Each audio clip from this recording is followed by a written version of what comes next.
مسلک کے لوگ تھے، کربلا میں تھے تو بریلوی ہی مسلک کے تھے۔ کوئی بھی جنگ دیکھ لے وہاں کوئی اور رنگ نہیں تھا، خالد بریلوی۔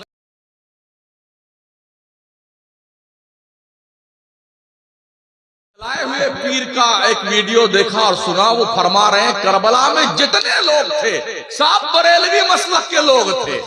اس بدھو میاں سے کوئی پوچھے جب کربلا کا معرکہ وجود میں آیا تھا کیا بریلی تھا ہندوستان کے نقشے پہ؟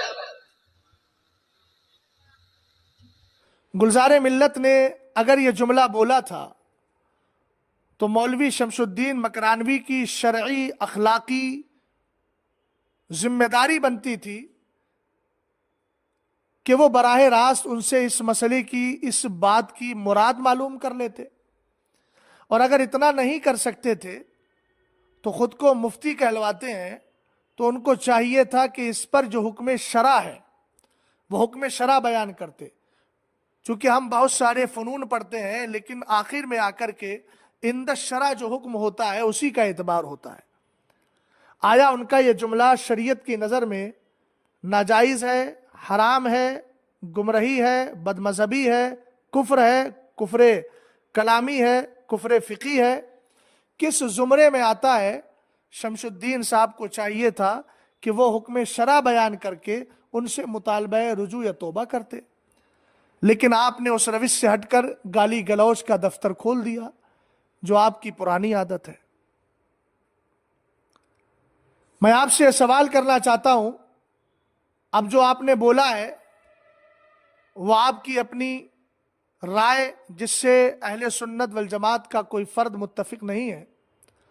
یہ الگ بات ہے کہ جناب امین القادری صاحب اس سے متفق ہو گئے ہوں، چونکہ وہ بھی اس گفتگو میں شامل تھے، وہ بھی اس گفتگو کو سن رہے تھے، اب تک ان کا کوئی وضاحتی بیان یا برات نامہ نہیں آیا ہے۔ لیکن میں یہاں ایک بات جملہ اہل سنت سے عرض کرنا چاہوں گا کہ حضور گلزار ملت نے جو جملہ بولا ہے کہ کربلا میں بھی بریلوی تھے، اس جملے پر اصطلاح کے اعتبار سے تو آپ اعتراض کر سکتے ہو کہ یہ اصطلاح بریلی کی اس وقت نہیں تھی، لیکن رہا عقائد کا معاملہ تو الحمدللہ رب العالمین جو عقائد کربلا کے تھے وہ عقائد آج بھی اہل سنت والجماعت بریلویوں کے ہیں۔ عقائد کے اعتبار سے الحمدللہ رب العالمین ہمارا سلسلہ وہاں سے جڑا ہوا ہے۔ محض اعتراض اصطلاح پر ہے کہ آپ نے ایسا لفظ استعمال کیا جو اصطلاح بات کی تھی، اور آپ نے اس اصطلاح کو ما سبق میں کیسے جڑ دیا۔ تو پہلی بات تو یہ ہے کہ اگر بولنے والا مسلمان ہے، سنی سے العقیدہ ہے، تو ہمارے فقہ نے فرمایا جہاں تک ہو سکے قائل کے قول کی صحیح تعویل تلاش کی جائے۔ امام اہل سنت نے بھی فرمایا کہ محمل حسن تلاش کرو۔ فقہ نے فرمایا جہاں تک ہو سکے عاقل و بالغ کے کلام کو لغو ہونے سے بچاؤ۔ اب میں مولوی شمس الدین مکرانوی سے پوچھتا ہوں کہ آپ کا اختلاف صرف اصطلاح پر ہے نا، کہ یہ اصطلاح آج کی ہے اور آپ نے جڑ دی کربلا میں، تو آپ نے صرف اصطلاح کو لے کر کے اس قدر گالی گلوچ کا دروازہ کھول دیا، دفتر کھول دیا۔ آپ کو یہ بھی سوچنا چاہیے کہ قائل قطعاً یہ بیان کرنا نہیں چاہ رہا ہے اور قطعاً یہ ظاہر کرنا نہیں چاہ رہا ہے کہ یہ اصطلاح اس وقت پائی جاتی تھی۔ ان کا مقصد اور مفاد صرف اتنا ہے کہ جو عقائد الحمدللہ رب العالمین ہمارے ہیں، یہی عقائد کل کربلا میں بھی تھے۔ جماعت کے اعتبار سے، اصطلاح کے اعتبار سے آپ کا اگر اعتراض تھا تو اس اعتراض پر حکم شرع بیان کرتے، لیکن آپ نے بیان نہیں کی۔ مگر میں کہتا ہوں اگر اس طرح کی اصطلاح انہوں نے بول بھی دی تو عند الشرع کوئی مواخذہ نہیں ہے۔ اعلیٰ حضرت امام اہل سنت رضی اللہ تعالی عنہ سے ایک سوال کیا گیا ہے ملفوظ شریف میں۔ یہ ملفوظ شریف اول ہے جو امام احمد رضا اکیڈمی سے شائع کی گئی ہے، اور اس کا صفحہ نمبر 147 ہے۔ اس حوالے کو سننے سے پہلے تمہیدی گفتگو سماعت کر لیجیے۔ جس طرح جماعت بریلوی اہل سنت والجماعت کی ایک نشانی ہے، ایک پہچان ہے، اور جس کے عقائد و نظریات حضور علیہ الصلاۃ والسلام کے دور سے لے کر اب تک چلے آ رہے ہیں۔ اگرچہ یہ اصطلاح بریلوی بعد کی اصطلاح ہے، امام اہل سنت فاضل بریلوی رضی اللہ تعالیٰ عنہ کے دینی خدمات انجام دینے کے بعد جب فرقہ باطلہ نے جنم لیا تو یہ اصطلاح معرض وجود میں آئی، اور ہمارے بزرگوں نے پھر اس کو اہل سنت والجماعت کی پہچان اور علامت قرار دیا۔ تعرف الاشیاء بازدادہا کے قبیل سے یہ استدلال ہے میرا کہ اعلیٰ حضرت امام اہل سنت رضی اللہ تعالیٰ عنہ سے عرض کیا گیا، صفحہ نمبر 147 ملفوظ شریف اول، امام احمد رضا اکیڈمی، حضور خلفائے راشدین کے زمانے میں بھی فرقہ وہابیہ تھا۔ فرقہ وہابیہ کی اصطلاح جو اعلیٰ حضرت امام اہل سنت رضی اللہ تعالیٰ عنہ نے خود فتاوی رضویہ میں ایک مقام پر ارشاد فرمایا کہ ہمارے دیار میں وہابی ان کو کہا جاتا ہے جو اسماعیل دہلوی کے پیروکار ہوں اور تفیت الایمان کو مانتے ہوں۔ تو اس سے ثابت ہو گیا کہ یہ اصطلاح بھی بعد کی ہے، اور سائل جو سوال کر رہا ہے وہ یہ کہہ رہا ہے کہ حضور خلفائے راشدین کے زمانے میں بھی فرقہ وہابیہ تھا۔ اب اس نے یہ اصطلاح استعمال کی ہے فرقہ وہابیہ کی، جو اسماعیل دہلوی کے پیروکار کو بولا جاتا ہے۔ یہ نہیں تھا کربلا کے وقت میں بھی، یہ نہیں تھا دور مولا کائنات میں، یہ نہیں تھا دور عثمان غنی میں، نہیں تھا یہ دور عمر فاروق اعظم میں، یہ نہیں تھا حضرت ابوبکر صدیق اکبر کے دور میں۔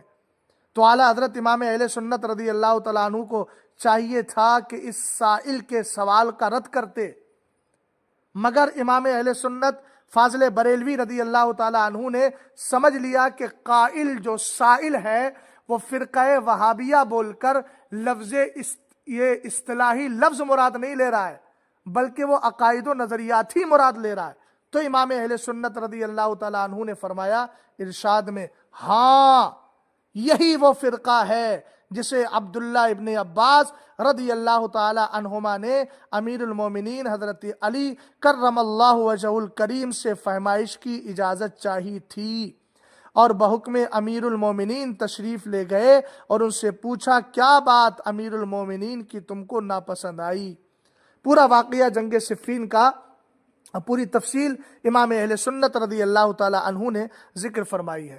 اب میں یہاں واویلا کرنے والوں سے اتنا ہی پوچھنا چاہتا ہوں کہ امام اہل سنت رضی اللہ تعالی عنہ جیسا دقاق اور امام اہل سنت رضی اللہ تعالی عنہ جیسا اصطلاحات کا علم رکھنے والا آج کے دور میں کوئی ہو تو بتائیں۔ امام اہل سنت رضی اللہ تعالی عنہ نے سائل کے فرقہ وہابیہ تھا کس کے دور میں؟ خلفائے راشدین کے دور میں۔ تب اعلیٰ حضرت امام اہل سنت فاضل بریلوی رضی اللہ تعالی عنہ نے کیا ارشاد فرمایا؟ ہاں یہی وہ فرقہ ہے۔ ہاں جو بتا رہا ہے وہ اس بات کو بتا رہا ہے کہ امام اہل سنت نے لفظ اصطلاحی لفظ پر توجہ نہیں فرمائی، بلکہ امام اہل سنت نے سمجھ لیا کہ قائل کی مراد کیا ہے۔ تو اسی طریقے سے حضور گلزار ملت کا یہ جملہ ہے نا، عاقل و بالغ کے کلام کو لغو ہونے سے بچایا جائے۔ اور سنیے مولوی صاحب، جو آپ کہہ رہے ہیں کہ بہت سے مولوی لگ جاتے ہیں، الحمدللہ رب العالمین ہم نے اصول اور عقائد پڑھے ہیں، آپ کی طرح مدرسوں میں رہ کر وقت کی بربادی نہیں کی ہے۔ الحمدللہ رب العالمین ہم نے اصول پڑھے ہیں، ہم نے اعلیٰ حضرت امام اہل سنت کی الکوکبۃ الشہابیہ پڑھی ہے۔ جہاں پر محمل حسن تلاش کرنے کی بات ہے وہاں محمل حسن تلاش کریں گے۔ تمہاری ان بیجا گفتگو اور ان بیجا جملوں کی بنیاد پر ہم اپنی ذمہ داری سے سبکدوش ہو جائیں، اپنی ذمہ داری سے الگ ہو جائیں اور ذمہ داری سے سبکدوش نہ ہو، ایسا الحمدللہ ہم ہرگز نہیں کر سکتے۔ بفضلہ تعالی قرآن و حدیث امام اہل سنت رضی اللہ تعالیٰ عنہ کا جو مسلک ہے وہ ہمیں جو بتا رہا ہے وہ اسی پر الحمدللہ ہم عمل کریں گے اور اسی کے مطابق فیصلہ کریں گے۔ اور زبان کو لگام دیجئے ہمارے مشائخ کے خلاف، ہمارے بزرگوں کے خلاف، جو کبھی جماعت رضائے مصطفیٰ کے خلاف زبان درازی کرتے ہو، کبھی اور کسی بزرگ کے خلاف کرتے ہو۔ اگر زبان کو آپ نے لگام نہیں دیا تو یاد رکھیے گا الحمدللہ رب العالمین تمہاری تقریروں کو سامنے رکھ کر دلائل کی روشنی میں تمہاری زبان کو بند کرنا بھی ہمیں آتا ہے۔ جو اصول ہے تقریر کا، دعوت و تبلیغ کا، اسی پر رہیے، گالی گلوچ مت کیجیے۔ اگر آپ زبان رکھتے ہیں تو اللہ تعالیٰ نے اوروں کو بھی زبان عطا فرمائی ہے۔ امام اہل سنت رضی اللہ تعالیٰ عنہ کا مسلک حق ہے، حق تھا، حق رہے گا۔ آپ کو اگر اس اصطلاح سے چڑ ہو اور اسی طریقے سے اس پر عمل کرنے والے پیران اعظام سے چڑ ہو تو ہوتی رہے، اس سے الحمدللہ ہم اہل سنت والجماعت مسلک اعلیٰ حضرت کے ماننے والوں پر کوئی فرق نہیں پڑتا۔ اور کسی دوسرے پر انگلی اٹھانے سے پہلے اپنے گریبان میں جھانک کر دیکھ لو۔ تقریروں میں جو تم نے حدیثوں کا تمسخر اڑایا ہے، رسول کریم صلی اللہ تعالیٰ علیہ وسلم کے فرامین کا، وقت آئے گا تو انشاءاللہ اس کو بھی ہم دلائل کی روشنی میں بیان کریں گے۔ اللہ تعالیٰ سے دعا ہے کہ اللہ تعالیٰ تمہیں بھی سمجھ عطا فرمائے، اور تمہارے اس ٹولے میں جتنے حضرات ہیں اللہ ان کو بھی سمجھ عطا فرمائے، اور سب کو مسلک اعلیٰ حضرت پر چلنے کی توفیق عطا فرمائے۔ ہم سب کو سادات اکرام، بزرگان دین، اسلاف، مشائخ اور خانقاہوں کے احترام کی توفیق عطا فرمائے۔ اسلام زندہ باد، مسلمان پائندہ باد۔ السلام علیکم ورحمۃ اللہ تعالی وبرکاتہ۔